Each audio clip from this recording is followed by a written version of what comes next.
Soon enough, I'm gonna have to be I can't play in that golf tournament that week. I actually have a ping pong tournament that week. I'm gonna need to start missing, dropping golf tournaments to maybe playing a few ping pong tournaments. Yeah.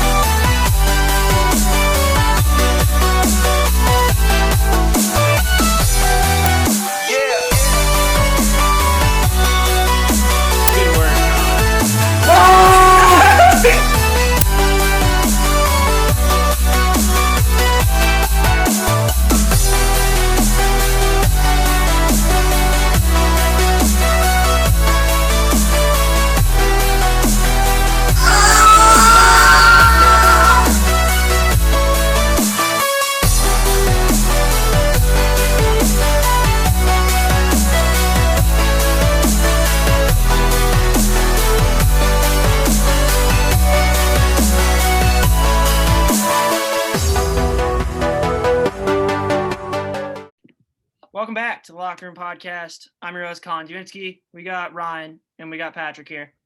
Today, we got one of the biggest guests in Locker Room Podcast history.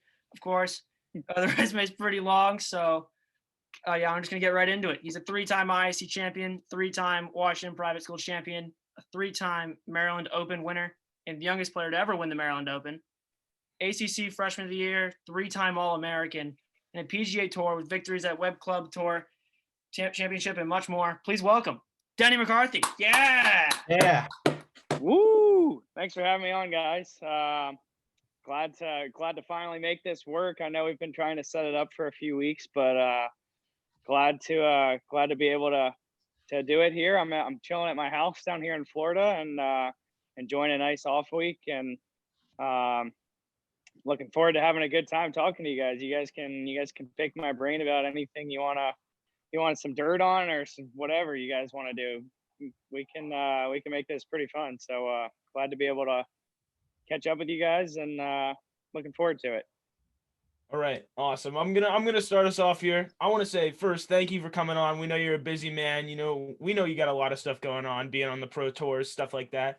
Now, I wanted to know, because we all have different reasons for starting in sports, and we're gonna kind of start talking to you with your before high school, before college, before PGA. Now, I want to know what really got you into golf, and what age and when did you start? I come from a pretty big golfing family. McCarthy last name, bunch of crazy Irishmen that love to play golf, and my dad and my dad's dad, who actually passed away in 2010, 11 years ago. But my dad and my dad's dad were the main few that got me into the game. I basically started playing when I could walk. I mean, 2 years old, 3 years old. I was going out to Argyle Country Club, represent. It's where I grew up. The place is like a second home to me. But Argyle was great for me. They were very friendly to juniors. There was a bunch of juniors out there. Yeah. I was always a competitive kid growing up. I loved to play sports. I played them all. I played baseball. I played soccer. I played basketball through high school. Played golf. Tried a few other sports in there, but I was just always really competitive. I loved and golf was just one of the things that really excited me. It was like, I have no one else helping me. I got to do it on my own, and you add that with my competitive fuel. It was something that just I loved at a young age, and I think having an older brother. I have an older brother. He went to Gonzaga High School. We won't talk about that, but I think having an older brother, we were always pushing for each other and pushing each other at a pretty young age. We got into a lot of fights, but at the end of the day, we always wanted to see each other do well. But I think having an older brother that was also competitive, is a huge part of why, who I am today, really. And so I have a lot of people to be thankful for, a lot of people growing up that paved a nice way for me. And crazy to think I'm sitting here right now and talking to you guys about this stuff. Yeah. Now, something you mentioned about your family being huge golfers. Now, when was the first time and how did you feel once you finally beat them? Because I know all of us, when we're growing up, we have aspirations to beat our parents at something. So when was the first time and how'd you feel? I felt great. I think I beat my dad when I was like, I want to say 13. It might have been 12, but Oh my. we'll go with 13. And my dad was a pretty good player. Yeah. He was probably around a scratch. He's probably a, you know, 3 to 5 handicap now. Oh, okay. I don't know. I can't remember exactly, how he played that day or how I played that day, but I remember it was a big deal to beat him. I remember I was kind of knocking at the door a few times where it got to a point where he had to stop giving me shots, and then I hit it far enough to where we could play the same tees, and then it got to that point where I was knocking at the door a few times, and I finally took him down, and it felt pretty great. And honestly, probably, growing up as a little kid, I used to watch my dad playing, club matches, and just I would love going to the course with them. So I admired him at a young age, and I think when I finally beat him, that gave me all the confidence in the world as well. Like, man, I'm really good now. I just beat my dad. I know my dad's good. He wasn't the only, the only old guy I beat up on the club. I started to just take down the old men at the club one by one, and and that honestly, at a young age, like, beating older guys like that actually gave me a lot of confidence, and I was able to take that to tournament play against other kids that were really good, and then so on at a national level. So honestly, growing up at Argyle, beating up on the old men was a big confidence boost for me. Yeah. Well, that sounds insane that you could have been basically playing like the senior tournaments when you were 12 years old, 13 years old. Now, I got to ask, what was like, I don't play golf, I don't I'm not too good at it, but what's your workout routine like for golf, like back then and even still now? Like, do you lift? Do you hit the links all the time? Like, what do you go through to get to where you are? Yeah, I do a lot more now than I did, say, 8 or 9 years ago. I never really worked out in high school. I mean, I did occasionally here and there for like basketball season, but literally never did anything for golf, really. Maybe some light stretching. But once I got to the college level, we started to have team workouts. Started to go on my own a little bit and work out. But then again, like, never, when we traveled on tournaments, I never really worked out. Maybe did some light stretching. So I didn't really do much to prepare for like my actual tournament rounds in college. Yes, we did workouts in the off season, but I wouldn't say I was that into it. And then when I turned pro 5 years ago, started to ramp it up a little bit. And I would say in the last 3 years or so, I've done a lot more with my body than I ever have, just because, one, it's become really important in the game. Guys are getting bigger, faster, stronger. For how much I travel, need to maintain my body, need to make sure it's moving properly, need to be eating the right things as well. And I definitely I'd say this off week, I've already worked out twice this week. I'll probably work out 4 or 5 times in an off week where I'm getting with my trainer, discussing things that are, might feel a little off in my body, getting things right. And then tournament week, I'll do a little something before every round, like a 20 to 30, nothing crazy, but a 20 to 30 minute activation, doing a core series, getting my glutes, so just breaking a little sweat, making sure my body's moving for the round. So I've done a lot more in the last 3 or 4 years to take care of my body, just because it's getting to that point in my career where, the older and older I get, I know it sucks. I'm about to turn 28 in a week. Gosh. And I know it's crazy to think about. But the older I get, the more and more I got to stay on top of maintaining my body if I want to have a long, successful career. So not always, I don't always want to do it, but it's something that it has to be done. It needs to be done for my job. Yeah, no, I completely understand. You're a professional athlete. That's pretty obvious. So you have to keep it maintaining your body, you can't be professional if you don't really take the next step and keep working hard. And you said trainer. Now, is that a trainer for weightlifting and like running and cardio and protein and eating? And do you have another one for golf, or do you have the same trainer in the entire subsection of working out and practicing? No, yeah, the trainer is my trainer is basically just for gym purposes, and I'll ask him about food stuff as well. He knows a ton about food, and I ask him about what I should be eating, like, pre-round, post-round, stuff like that. But he's more so on just the training aspect when I'm at home, making sure we're covering, where my deficiencies might be in my body. If I think that something's not moving properly, we'll have a discussion about it, come up with a specific workout to maybe make that area of my body, move a little better. And he travels on the road occasionally. He owns a gym here in Jupiter, so it's hard for him to come on the road all the time, but he comes out on the road. And if I need him Monday, Tuesday, Wednesday before a tournament week, he'll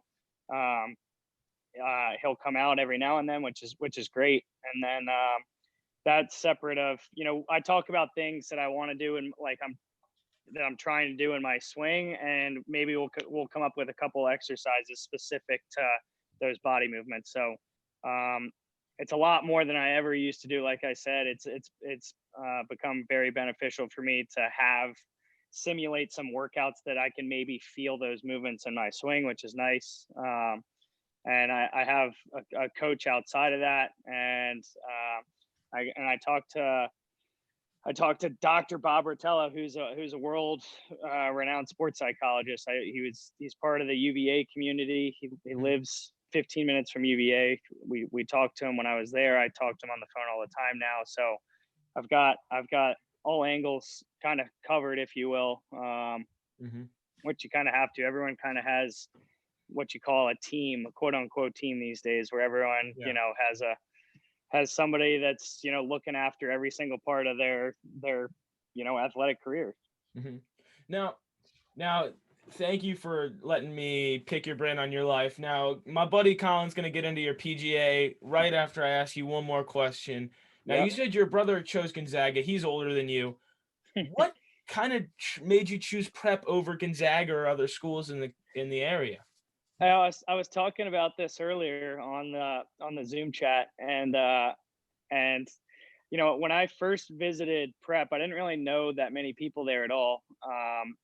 But I just got a really good feel when I was on campus there. I just felt like there was a really good camaraderie between the students and the teachers, amongst other faculty members. Like it just felt like a really close-knit community. I just liked everything about it. It felt like a small college, but it wasn't big. Like that's the thing. It was small, but and easy to navigate. Everything about the place after a couple times visiting there, I just really loved it. And even after, I might have been a little nervous going in as a freshman, didn't know that many people, but quickly off the bat, I knew my decision was right. I met a lot of really nice people, really good friends there, and I loved every minute of it. All right, awesome. I'm going to throw it to Colin here. Colin? So I got a bunch of questions regarding the PGA Tour. So what was your debut like on the PGA Tour, and what has changed from then to now? Debut from now is very different. Rookie on the PGA Tour without having played a tour event, it's a little intimidating. You see all those guys, you get down the range and you see all the Tony Finau's, the Sergio Garcias.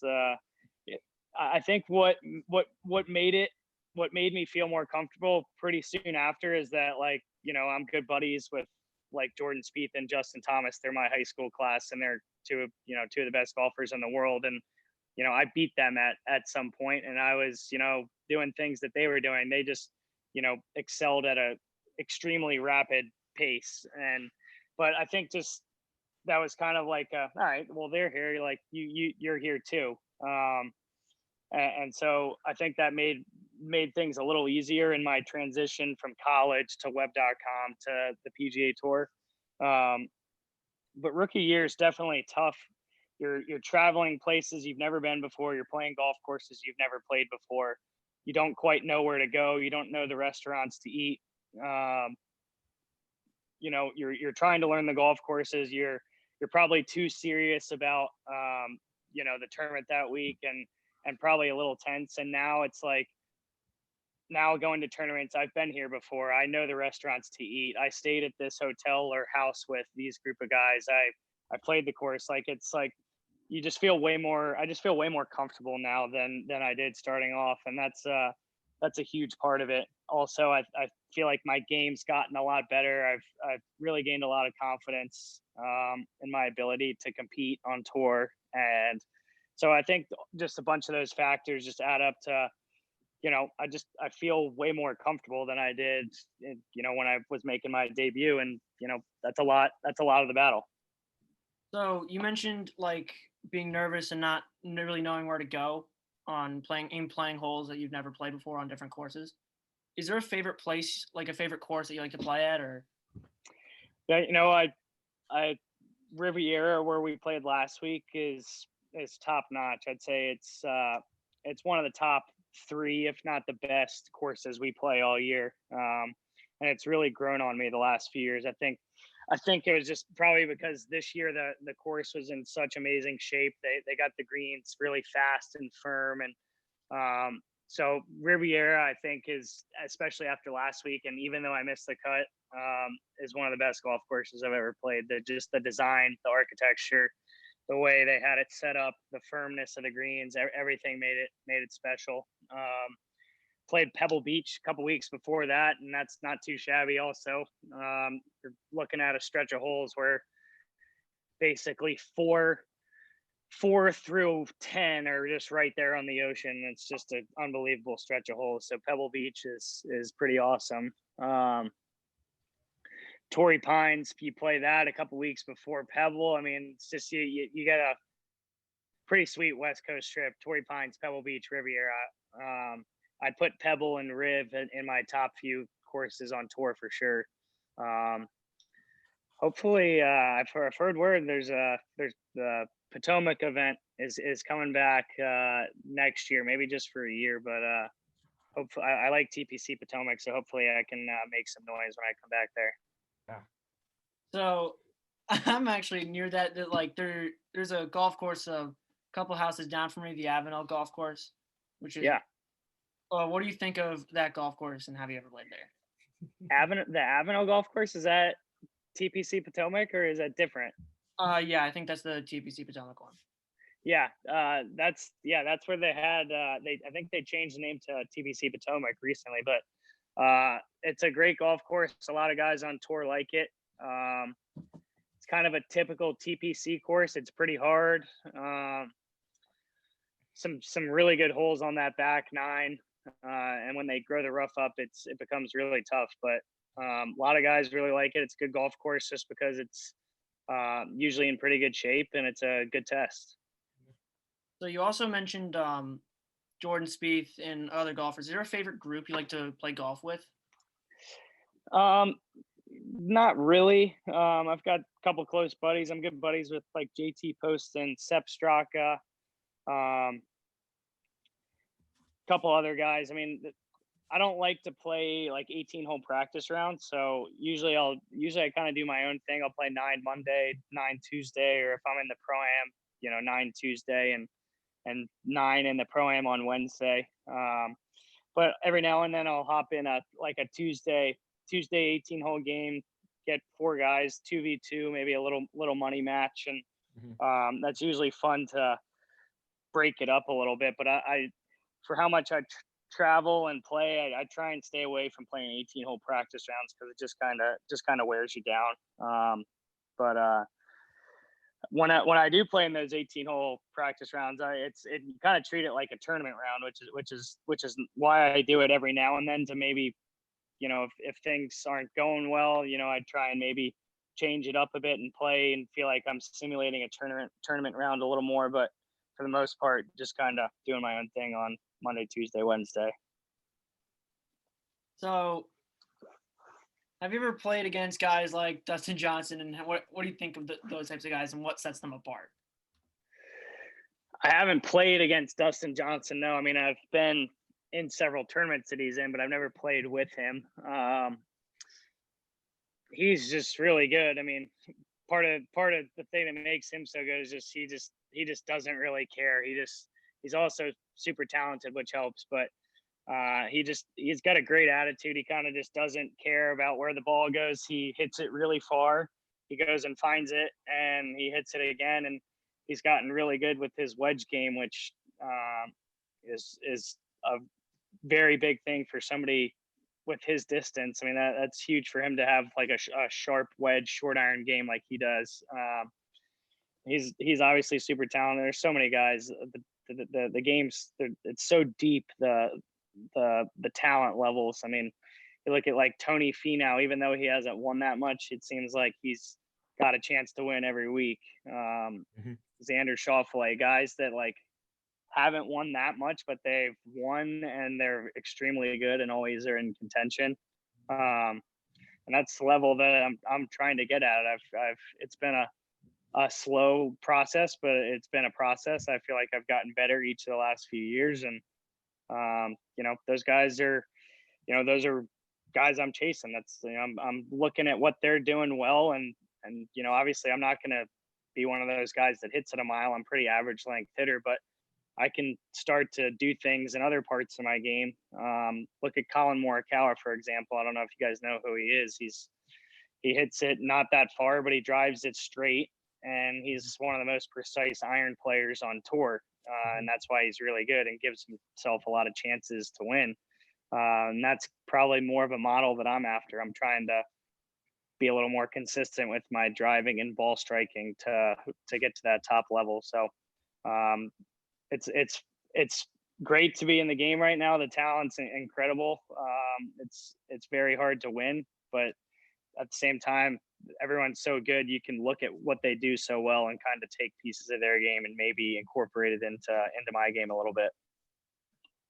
So one thing that's always kind of like impressed me about just the game of golf as a whole is how difficult it is to kind of just stay in your head and not like let any of the outside things get to you.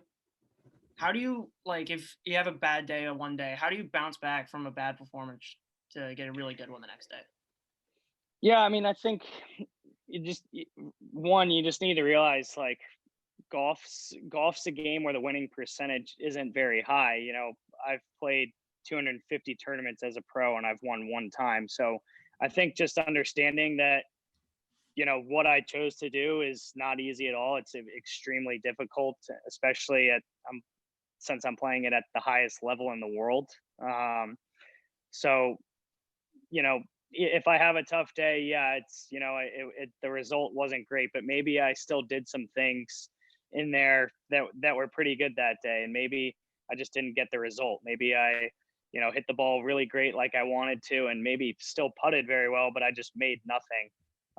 And that happens a lot. And that's just something you just gotta, kind of let roll off your shoulders and, get a good night's sleep and come out with a strong mentality that I don't care what happens today. I'm going to be totally locked in. I'm going to be engaged in every shot. I'm going to be very focused. I'm going to treat every shot with the same importance.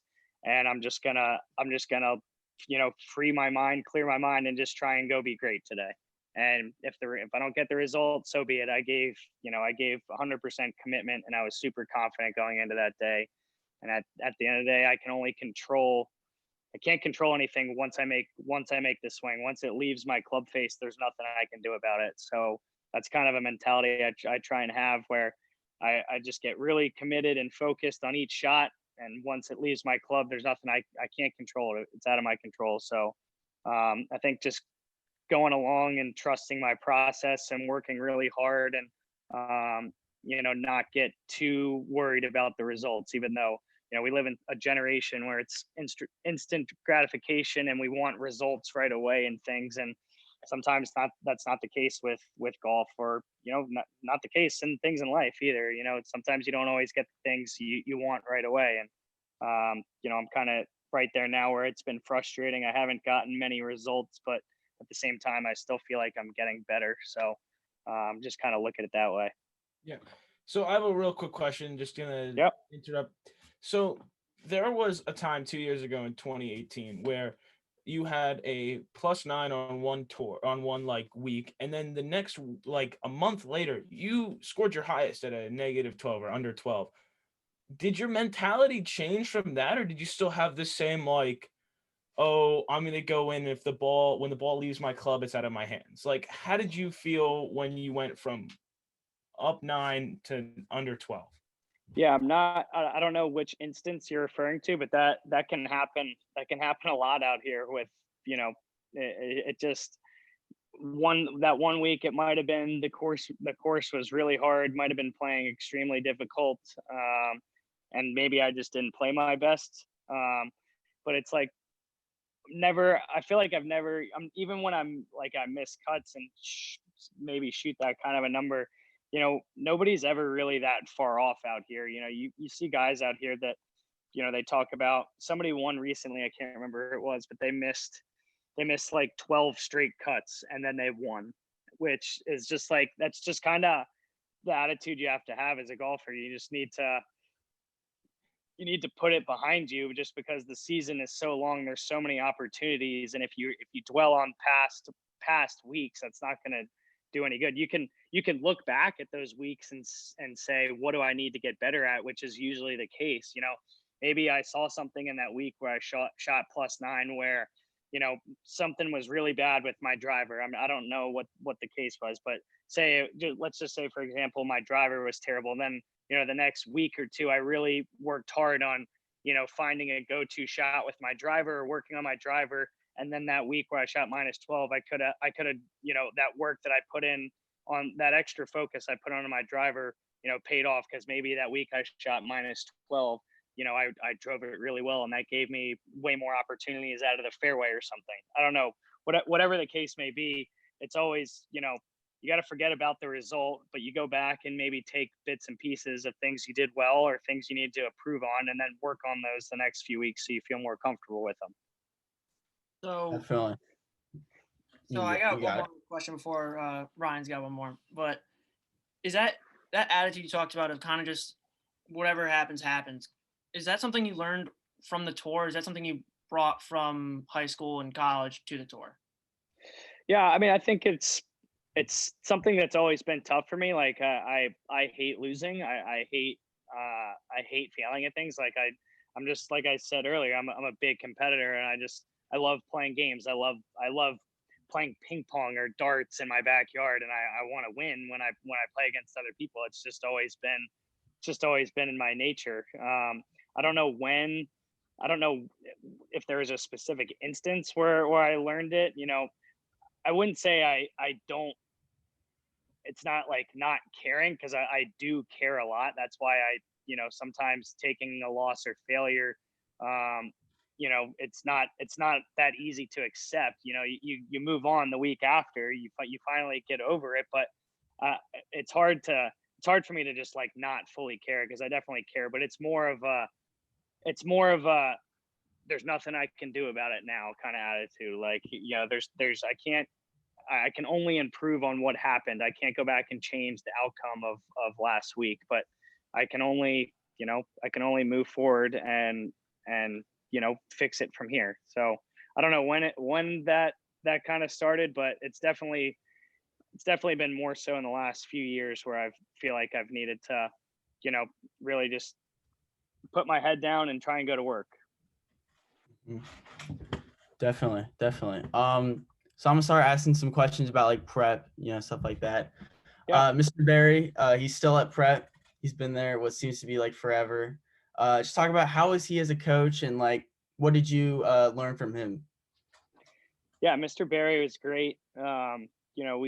We still keep in touch. I gave him my number a few years ago, and I was like, you can text me whenever. It's much easier for me. And he, like, the old technology people that he's, that he kind of falls in the category of, he like still like emails me, which like I check my emails, but like, it's like nowadays, like everybody texts, and like I told him, just text me, and he just like insists on emailing me, which is totally fine. but that's just kind of who Mr. Barry is. Mr. Barry was great as when I was at prep. I never had him for a class. I heard he was a great class to have. He was very fair, very black and white. It was simply the guys who were shooting the best scores were playing in the matches. And, we had a good team when I was there. There were a couple of good players left out, but it was, very black and white. It was you shot the best numbers, so you guys are playing. And, he was great. I have a funny story.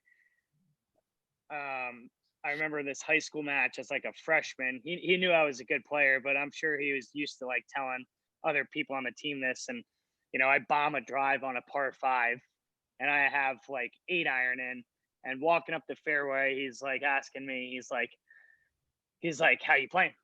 I was like, pretty good. I'm a couple under. I was like, I got an 8-iron into a par 5 up here. So he was like, just make par. And I'm like, I mean, I've got an 8-iron into a par 5. Like, I'm gonna make birdie. I might give myself a chance at eagle. And he just looks at me like straight faced and say, just make par. Just make par. And I'm like, what do you mean just make par? Like, huh? Do you want me to like play a bad hole from here and make par? Like, I can't tell what you want me to do. Like, I'm gonna go make birdie or eagle. I'm not gonna make par. But I just remember that story. Like, it was like steady Eddie, like just make par. And I'm just like, no, I'm just gonna go do this actually. But he was a great coach. We had some great trips. He took us to Myrtle Beach as a team, and we had some great Myrtle Beach trips, played some great golf courses, had a lot of fun. And he's always, and we've kept in touch since. And I enjoy seeing him when I come back to Maryland, whether it's playing the U.S. Open sectional qualifier at Woodmont or, whatever it may be. He's always been in my corner and a huge support to me, and I appreciate everything that he's done. That's great. That story about Mr. Barry, though, is pretty funny, though. I could definitely just have a straight face saying that. Yeah. But I just want to ask you. So we have the prep course at prep, of course. But was that at 9-hole or an 18-hole when you were there? Because like I can't remember, because like they were doing construction there for a while. So they did construction on. So I never played the old prep golf course. It kind of used to wrap around the school, and back where that back parking lot is behind the football field. So I never played the old course, and the new one up front is, I'm sure you could make it 18 holes. I think it's like 6 or 7 holes, and you play a couple alternate tees and greens, and you can make it 9 holes. Played a few times out there, but nothing serious. But I mean, not many high schools I know of have a golf course, on their campus, and pretty cool that prep has that. It's just that place sits on an amazing piece of land. It's amazing to think about. There was a golf course that wrapped around the school before that. But I think they made the right choice. They created a ton of space. They made the new football field. They made the new fields up front. Just a great piece of land that I think they took advantage of and utilized very well. Mm-hmm. Definitely. I've played on that course a couple of times. It's a solid course, especially, being at a high school too. And I got asked this question. We asked this question too with many of the prep alum. Yep. So I got asked, do you have any like Dean Rod stories? It could be about anything, just like Team, man. Stories you can think about. Oh man, I don't have your dad and I never really got into altercations, me and him, but man, some of my friends were troublemakers. He gave your dad, a couple of my buddies gave your dad some fits. I mean, he was throwing out jugs left and right to some of my buddies. Nothing's really ringing a bell right now. If something hops into my head about Dean Rod, then I will be happy to share. Definitely. So I kind of want to start talking about like your collegiate career, or like your golf career at UVA. Let's talk about like how was that adjustment like for going to playing golf at prep to now playing golf at UVA? Yeah, it was a pretty seamless transition. It was something where I knew I was gonna, UVA is a great school, great academics. It was kind of like, I go there, I really want golf to work out, and I think it's going to work out. But if it doesn't, UVA is a great place to, have a degree from if I want to do something else outside of golf. But I knew I was going to play there right away. And I knew the team was good when I got there, and I liked everything about it. It was just a really good fit right off the bat because I loved everything about the school, the campus, the practice facilities, like the coaches, and the team was good when I got there, and I knew I was going to be able to play when I got there. So, I was kind of thinking we could come in and, do some damage my first year and maybe compete for a national championship. So, and, we won a couple tournaments early in the fall. I got in contention individually a few times, so kind of felt the competitive heat coming down the stretch early in my career there in a few tournaments in the fall, and so kind of just felt like I was off and running. It didn't feel like oh my gosh, man, I'm playing college golf. This is a whole new level. It's like, no, these are guys that I played against in high school. I've beaten, many of these guys in tournaments. So it wasn't like this big, like, wow, like, I can't believe I'm playing college golf. It was like, it was more so like I'm here and I'm ready to compete at this level. And I know I'm ready for it. So it wasn't anything like a big changeover, something that kind of just happened pretty naturally. Mm-hmm. I see. So when you're at UVA and when you're playing golf, did you ever like had a feeling that like you knew that you were going to go pro? Like, did you ever have like a feeling that, Yeah. I mean, I probably thought about it once I got to high school at prep. I realized, being 14 years old as a freshman, like shooting even par in the 60s, that, this is definitely a possibility for me when I get older, that I could potentially turn pro. And then, then I get to UVA and you start practicing a lot more scheduled team practices and, getting a little better here and there at certain parts of my game. It's, starts to transform into like, yeah, this is definitely something I want to do, but still need to keep getting better to get to that, PGA Tour level, which is why I, wanted to stay 4 years there. I wanted to develop my game. I also wanted to enjoy my college experience. I felt like pro golf wasn't going anywhere. It was going to be waiting there for me. And it also gave me time to get a few more years of college golf experience and just using that time to try and get my game better during that time. So it was always something that I knew that I could do, that I knew I was talented enough and knew that I had the right pieces in my game to pursue it professionally. It was just a matter of fine tuning them, honing them in, and starting to get serious about it. And here I am now. So when it comes to like college tournaments versus like professional tournaments, PGA tournaments, is there like any perks like between the two that is there perks that you get at the professional level that you don't get at the college level? Yeah, I mean it's totally different. It's college, you travel on a team van, or if it's far enough away, you travel with the team on a plane. There's no fans really. You're playing with a couple kids from other teams. It's just a different feel. The PGA Tour, you get, they have breakfast and lunch provided for you, like really, really good breakfast and lunch at that. Really, the food's great. Going to bigger cities, you're playing in front of way more fans. Obviously not now during COVID, but playing in front of fans.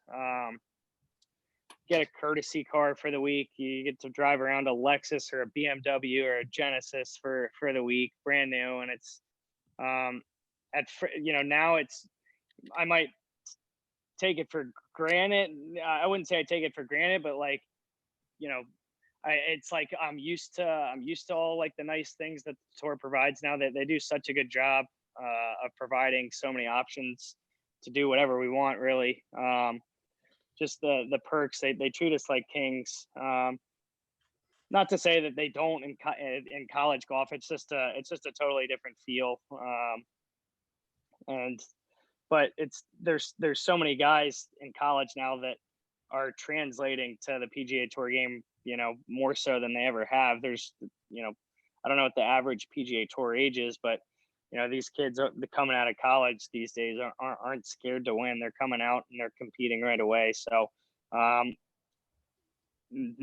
maybe there's not that big of a difference. And if you're beating the top guys in college, you have a pretty good chance to come out and win on the PGA Tour right away as well. So seems like more and more guys are starting to do that.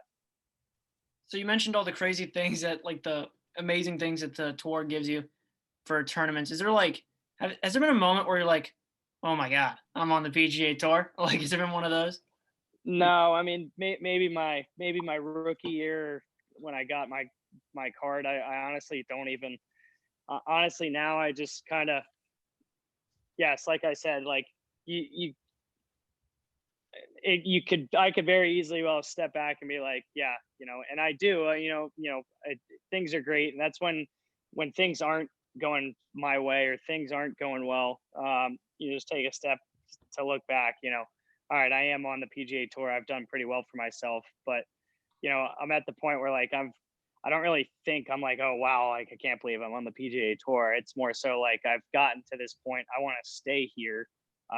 So I just want to keep getting better. I want to see how many guys I can beat. I want to see how good I can be, and that's the main thing driving me really. Is I just love the game so much, but I also want to see how good I can become in it. I know I can compete and win out here, and I haven't won yet, but I feel like it's right around the corner. I just gotta stay patient and positive, and good things will come. Definitely. So when we've been talking about like what do you do when you're playing in the PGA Tour and other tournaments. What do you do like during like downtime or like when you have a couple of hours to just relax? Are you talking about like during a tournament week or in an off week? Like an off week, yeah. Talk about both, yeah. Like we'd love to hear. Yeah, I mean, tournament week. If I have a few hours of downtime, I'm not doing much. Honestly, like, it could be one of many things. It could be going. To do something nearby if there's something cool nearby with a couple other players that are my buddies. I've gone to a few amusement parks sometimes, like during Tuesday or Wednesday, or even like if I'm playing Thursday morning, and there's something to do like Thursday afternoon. We play in a lot of great cities, and there's no fans right now, but like, could be going to an NBA basketball game, could be going to an MLB baseball game. So those are, wherever you are, it just kind of depends where you are. It's there, guys still do things, go to nice dinners, baseball games, whatever it may be. So guys are pretty social with each other. And you can basically make it as anti-social of a week as you want, or as social of a week as you want. It just kind of depends on, what kind of, who you are, or, how long you've been traveling. Sometimes if I've been traveling for 4 or 5 weeks, it might be nice to do something like that. Or if I've done a bunch of that in my first couple weeks of traveling, maybe I want to take it easy. It just kind of depends. Off week like this, I'm home, I'm working out. I'm not playing as much golf. I'm trying to rest my body a little bit. So still doing the things in the gym to get me ready, but maybe not playing as much golf. Like to hang out, pool, hot tub. I have a basketball court. I like to shoot hoops. I like to, anything, any little kind of competitive game too. I like playing ping pong. I had a couple buddies over the other night, and we played a bunch of ping pong in my garage. So just kind of taking it easy, to maybe still staying active, just not quite as much active playing golf, maybe, active doing other things. Yeah, activity is the best thing you can do. right? You gotta keep the body moving, keep the blood flowing, blood pumping. I completely understand. Yeah, You know, for sure. I think we all, like, everyone does that, We're just always out and moving, continuously playing. And now you always say ping pong. I gotta ask, this is totally off golf, totally off everything. What's the ping pong game like? You pretty good, Yeah, I'm an absolute ninja, buddy. Oh yeah. I am slicing and dicing every which way you could imagine. I've always had pretty good hand-eye coordination. And for some reason, I played a lot of tennis growing up, but for some reason, I feel like ping pong really just it comes to me. It's you could almost say I'm a ping pong whisperer. Oh really? Yeah, for some reason when you get a paddle in my Right. hand, I mean, the table talks to me. I don't know what else to say. I mean, it's no, I'm just kidding. But I do love ping pong. I am pretty good at it. It's something that's like, I use it as something that's like, it still keeps you sharp, even though I'm not playing golf. Like, I feel like it keeps like my hand eye and just Yep. it keeps me sharp for whatever reason, even though it's not any type of golf or whatever. But I feel like just the activity, moving around, it's actually a great workout if you play. Yeah. Like, it's in my garage, it's hot down here in Florida. You play like 3 games of ping pong and like you're sweating, but you're also like moving around, and like your body starts to feel good the more, the looser you get. So it's actually a great workout if you play with someone who's also very good. It's a lot of fun, but it's also a great workout.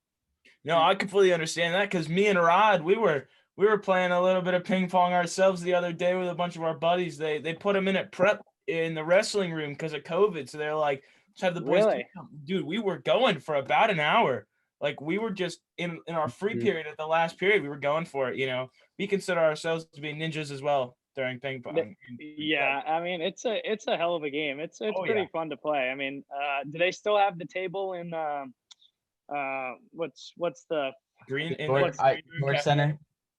Man, in that the what thing and in the George Cafe. yeah. That thing broke freshman Did year. it? Yeah, it was so. I forget how did it break? I don't know. I think some kid just Somebody raged. sat on it. Yeah, I remember when they put that table in that room. It was like you went around, you turn the corner, and like there was just like 10 people there, like, waiting to play or playing. And like I remember a day or two where or is this one day, I can't remember if it was like after school or like, I don't think it was during a free period, because there were like a lot of what I considered like the top like 3 or 4 or 5 guys in my class who were good at ping pong. Mhm. They were all there. I can't remember. It had to have been like after school or something. And I remember I was so hot. I just could not miss a shot. Like, I was destroying people. Like, people that usually we have good games and I would win close games. Like, they weren't even close games. Like, I was just like destroying people.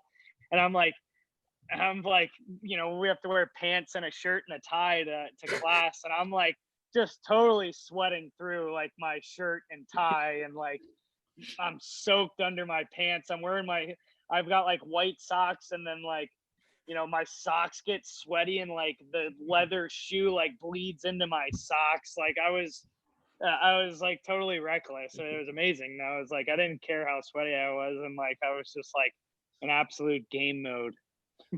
Did they have the ping pong tournaments like they have today? Like, were you ever a legend in those? No, we never had it. We never had any real.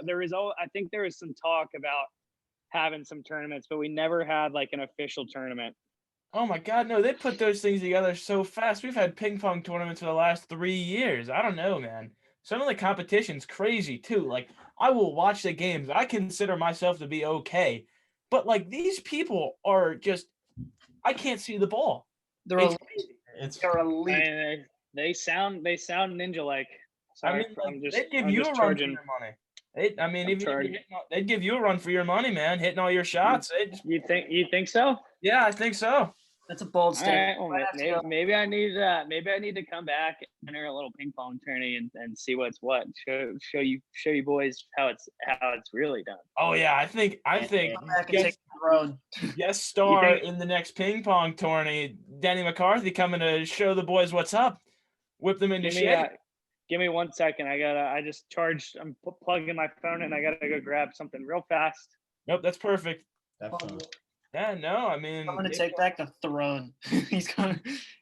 No, I'm good. Yeah, I'll come back and take. I'll come back and take back my throne. I mean, I am. Man, I miss those days. God. I miss those days. Was there anything like that at UVA where there's just like one like edition where it just kind of rallied everyone? Not really. I'm trying to think of something. No, I mean I went off and played, a couple rec basketball games at like rec centers. The rec centers are pretty popular, pickup basketball games. I kind of regret doing it. It was pretty stupid. It was like one of those things where like I just went around to shoot around with a few buddies, and then like some people asked to play pickup, and I was like, no, I really shouldn't. And then it was like, all right, we'll play, but I'm not really gonna try. I'm just gonna kind of take it easy. And then like it's just like one thing kept leading to another, and then it was like we start losing, and then I get pissed, and then like I start playing for real, and then I find myself like going full speed, like taking guys one-on-one, and I'm just like, what are you doing, man? Like this is exactly what I knew was going to happen, because I can't control my competitive nature. And like, so that happened a few times, and I try and refrain from any type of like pickup basketball game, or like pickleball. I don't know if you guys play pickleball. Pickleball is amazing. It is so much fun. I try and limit pickleball as much as I can, but it's just fun to play. It's amazing. If you're that competitive, you ever play spike ball?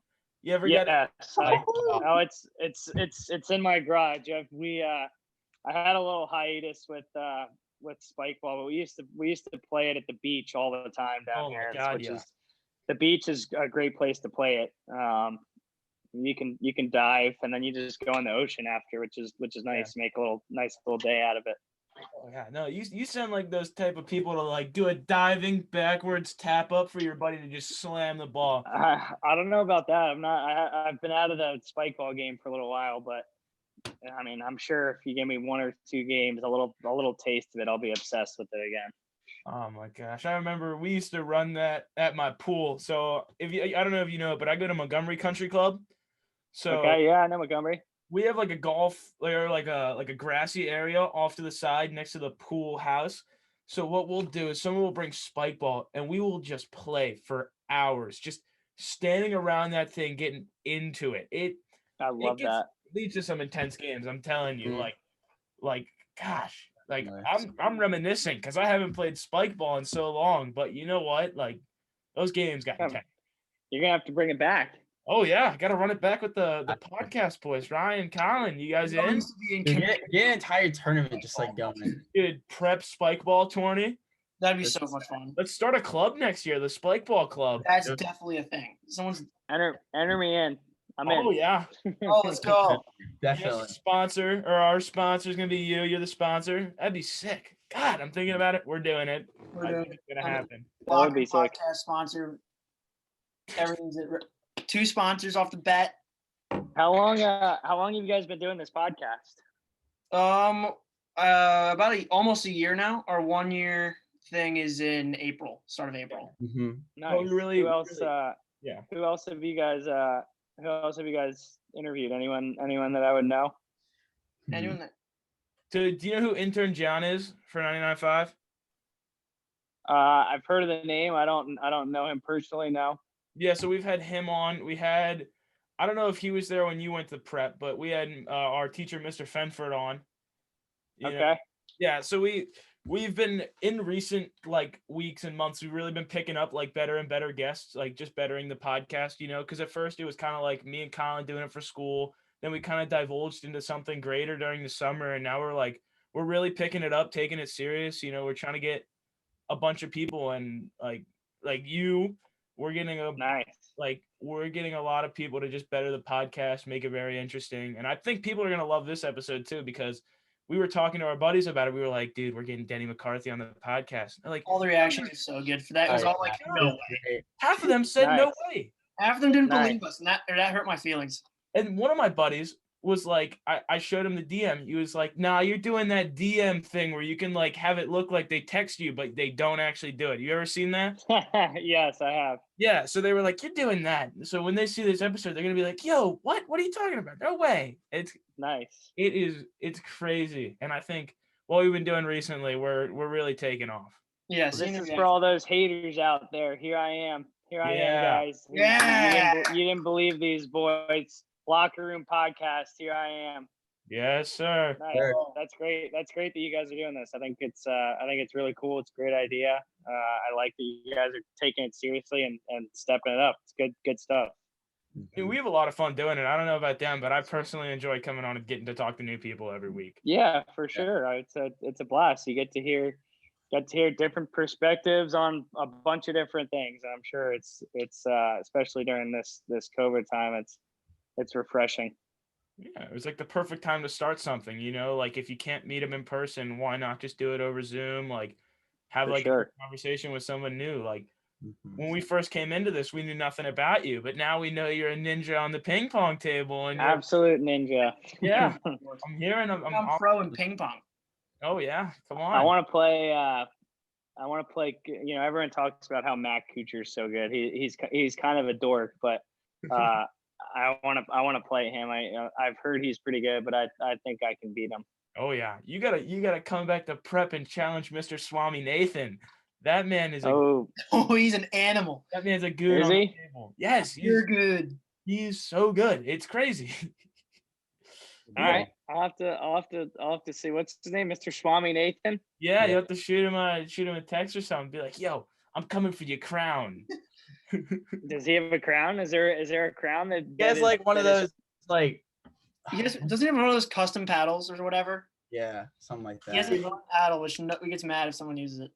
He has a figurative crown of one of the best players at prep. Now, No I one have has seen some people take him down, but that's wait. only in the rare occasion where like the god of ping pong comes out of the dorms or something, just like with Jesus rays on him, just walks down the steps like I'm here, and then just destroys anyone in his path, and it gets nuts. Like I remember last year, was it like James Diorio and Will Parsons duking it out at the ping pong table? Oh yeah, that was yep. Oh my God, we had 100 people. Like we had like this is pre-COVID. We had like 200 bodies in the George Center, wrapping around the balcony. Everyone packed I in love that. around It like was great. It It was was an absolute great. battle. dude. The I front absolutely love that. dude, they went back and forth. I swear to God, it was an hour. They were just they were going for it. It was That crazy, is awesome.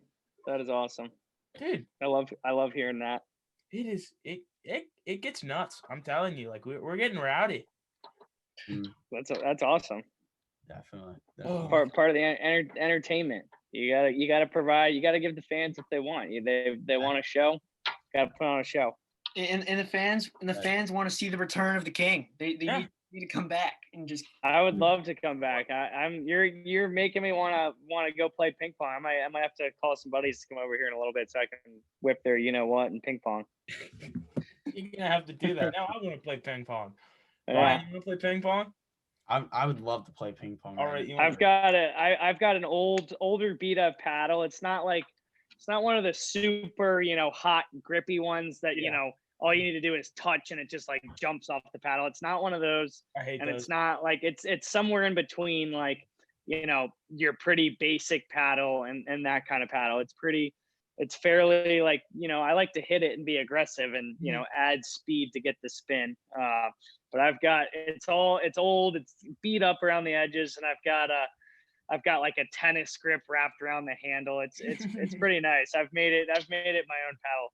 Soon enough, maybe I'll enter ping pong tournaments and I'll like, how they like bring tennis bags out with multiple rackets. Maybe I'll get like a little bag with like backup rackets and backup paddles, pulling it out of the wrapper with tennis grips on them.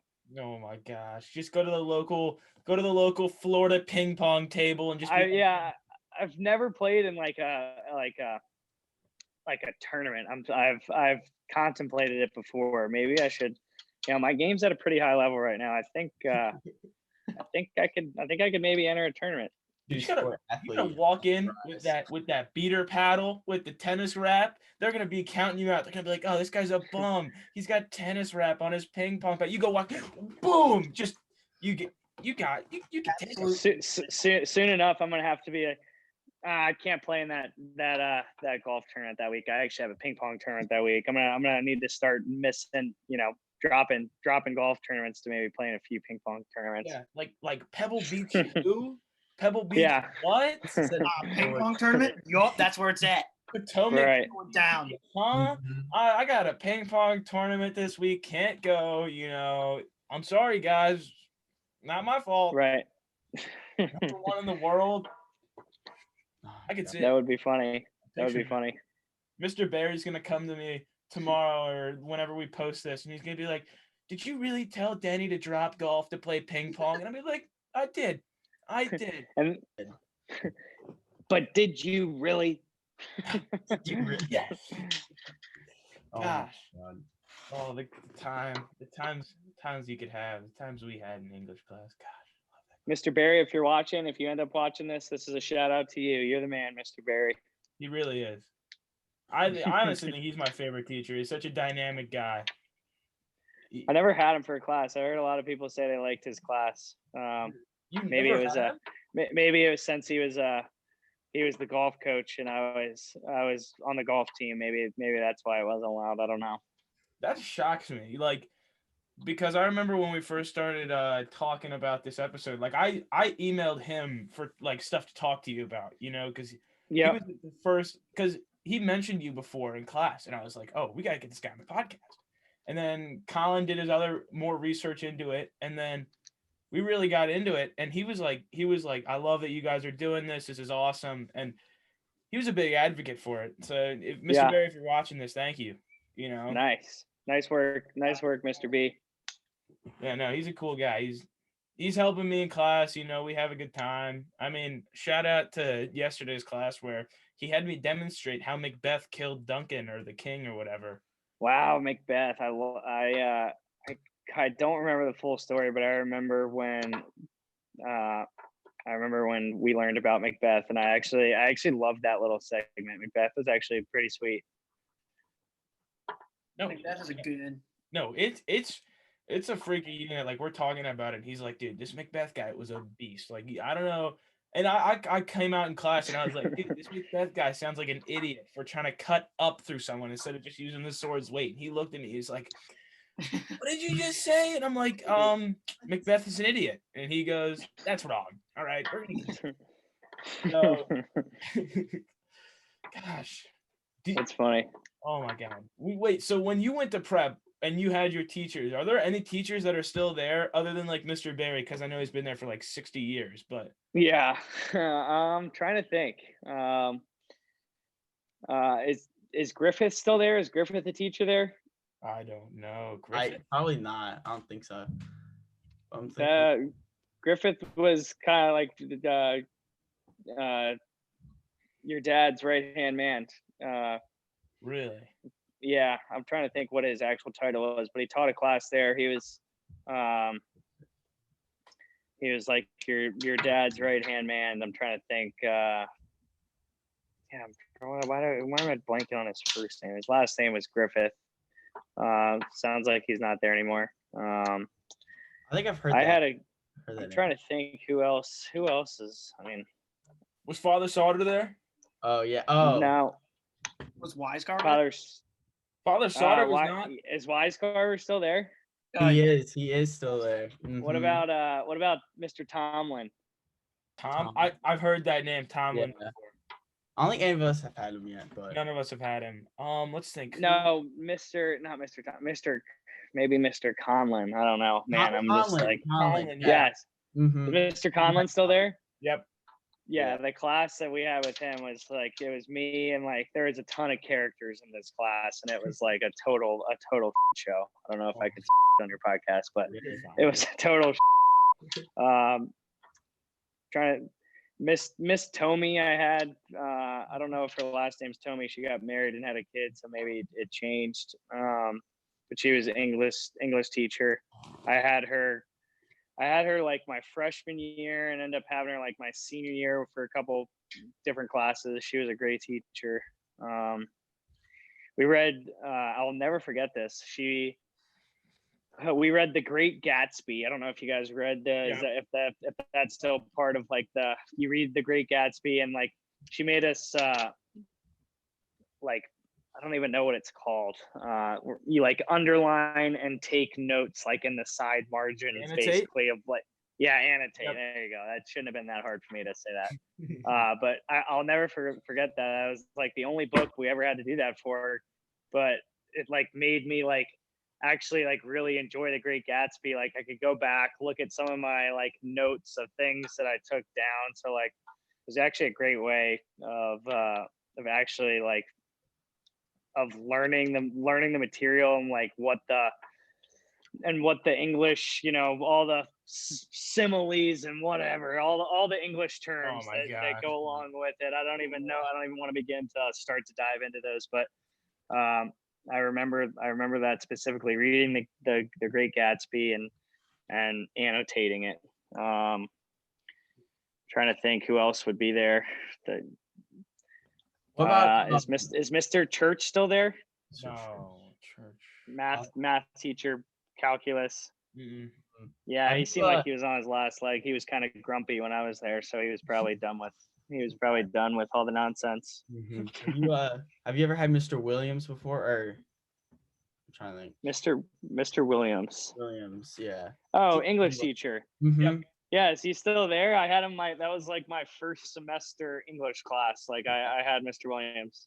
Yeah, he's still there. Still talk about the hot sauce? Oh yeah, the best hot sauce. I mean, he loves that hot sauce. Oh my god. We wrote a freaking paper. We had to write a 1-page paper, 1 page describing our favorite meal, and we couldn't use the verb to be. I don't know if he's still. Yeah. So it was like the hardest thing to do. Like you go through and like you have like this sentence in your head, and you like then you start to type out, and you're like, God, I can't use that. Like it has the verb to be. I have to think of some other like extra special verb that fits in this place to like. And the winner of like whoever wrote like the most, it was a descriptive essay, I guess. It was like a descriptive essay of your favorite meal. You like really describe this meal in depth. Mm-hmm. And the winner of that 1-page descriptive essay got like a tub of his hot sauce, like homemade hot sauce. And he still does that. But like, yeah, it was like you get like extra credit or like a bonus for winning, and you get the tub of hot sauce. So it's funny how you say that he still does that. It's actually kind of a good way to, you know, get your students to, you know, be more engaged and like actually want. It's like a contest. You want to. Mm-hmm. I actually remember taking that essay like more seriously, because it was like, ooh, there's a prize. Like I want to win. Yeah, I remember when we did that, and I had Father Sauter as an English teacher for freshman year. I don't know if he was there, because I know he's a priest there, so I don't know when he got there. I don't think he was there. I don't know, but I'm old, man. I graduated like 11 years ago. I'm old. 10 years ago. Yeah, but I remember that was the roughest paper I've ever written. It was like describe what you get 1 prison meal. What would your prison meal be? I said like some steak and mashed potatoes, but I remember there were like 20 to be verbs. I totally did not follow the prompt at all. I maybe got like a 50 on it. It was bad. Not good. Not good. Not good at all, dude. It hurt. It hurt so bad. I like that he still does that though. It's actually, it gets you to expand your vocabulary a little bit. That's for sure. Oh yeah. Was the rule in place that you had to take Latin for 2 years? Has that been there always? Yes. Oh. I had So I think I was supposed to have I had Mr. Cubic. Is Mr. Cubic still there? Is he still the wrestling Oh, coach? he went to Modern Day, I think. Yeah. I remember talking to a bunch of my Modern Day That's- friends saying that he That left. sounds right. He was a Latin teacher there, but he was mainly the wrestling coach. I was supposed to have Mrs. Gribben. Is Mrs. Gribben still there? Oh, yeah. yeah. Yeah, so I was supposed to have Mrs. Gribben my first semester, and she was on sabbatical, and Mr. Cubic filled in. So Mr. Cubic first semester, and then Mrs. Gribben second semester, and it was totally different. Like, she was way more intimidating. Oh, yeah. And she was very harsh, very strict. She just seemed very serious all the time. And I just remember, like, I used to walk in, I would walk in, like, Mr. Cubic was like super light, like jokey, could be very like mean and strict as well, but like it was a totally lighter vibe. And then, like, when you walked in, like, you just like walked in nervous when Mrs. Gribben was the teacher.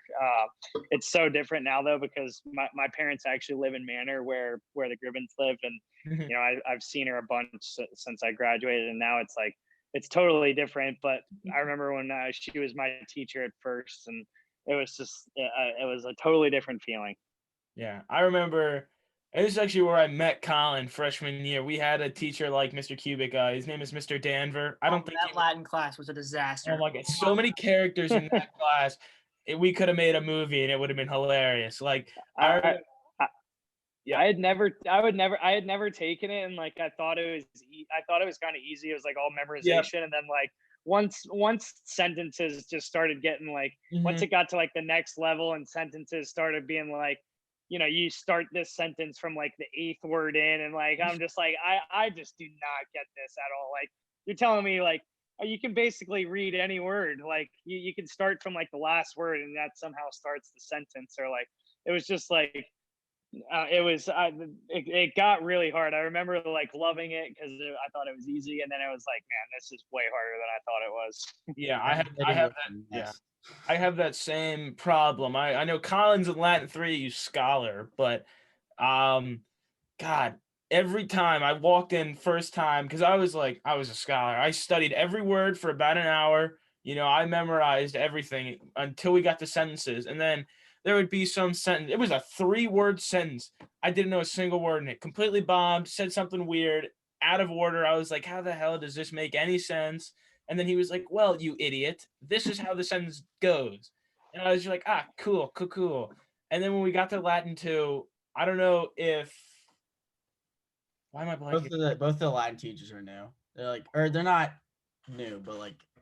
What was his name, Con? Why am I no? Kenny? Doc Henny, yeah. Yeah, no, I got screwed in that class too. That was bad.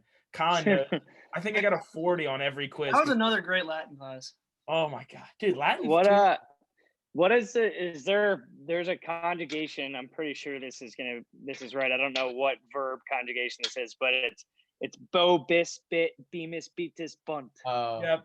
Yeah. Yep. That's what was it? The future ones. Yeah. For some reason, like that's really like the only conjugations I remember. Like Mr. Cubic had a way of like you know, instilling this in us, and for whatever reason, like this one has always stuck with me. Like I joke with a couple of my old prep friends, you know, one of my just it was every time I see him, I'm always like bo bis bit bimis bitus bunt. So it's funny how I still remember stupid things like that. Yeah, no, yeah, I think I'm the same way. I remember like one thing, like A-E, I'm probably wrong already, and then nothing else. Yeah. We tie, something like that. Feminine, life. That's it. That's all you got. That's all that's there. That's all that's ever gonna be there. You're not going anywhere else. No, but it's staying right here. It's there. It's there forever. Oh yeah, no, I'm gonna remember it. I'm gonna like write it in my vows. I'm gonna be like, for my entire Wita, and that's it. It's the extent. All it is. Gosh, prep gives good memories. They do. They do. I loved my 4 years there. Wouldn't trade it for anything. I made the right decision. Like that feeling of family when you step on that campus every day, just it helps, you know. At first I was so scared coming into high school right off the bat. And then immediately making friends. Like I think I know every person in my class. And That's great. if I went to the school near me, good counsel, I wouldn't be able to say that. I True. would be able to say I know 30 people. But Right. like the experience and like the networking and everything about prep is just amazing. And I like you said, wouldn't trade it for anything. Yeah, I would agree with that. Mm-hmm. There's nothing better. It's true. Well, thank you, Denny, for being on this podcast. You know, definitely took a while to schedule all of this, but we finally got it. And I gotta say, this was a solid episode. I must say. Yeah, I'm glad I was able to. We could have done it in one of the tournament weeks, but I wouldn't have. You know, this I'm a little more comfortable, relaxed here. I'm glad we were able to do it in my off week to give you guys the full time that you deserve. And I'm glad that you guys are doing this. You guys are doing a good thing, and maybe down the road, you know, when you guys are seniors next year, I can hop on again, and we can give it another go around, and hopefully you guys, good luck with everything. Good luck the rest of your junior year and senior year and deciding where you're going to college and everything. And thanks again for having me on. Yeah, man. Sure. Thank you for coming on. Absolutely. Take care, guys. Go Hoyas. Thank you. Take care. Mm-hmm. That was a good episode. Good episode, boys. All right. You ready to end the recording? All right. Yep. All right. So before we end, hey, don't click off the video. Don't do that yet. Oh, stop. Hey, look at me. Hey, who did? Don't you dare click off this video. All right. So please be sure to follow all of the stuff you see in the outro, or subscribe, do all that stuff, share it. We really appreciate it. If you stuck around to the very end, we love you, and please keep doing that. Do that. Please be sure to follow Instagram. Me and Heffert run that. DMs are always open. I run the Twitter. DMs are always open. This has been Locker Room Podcast. This was the Denny McCarthy episode. Let's go. See ya. See ya. Bye.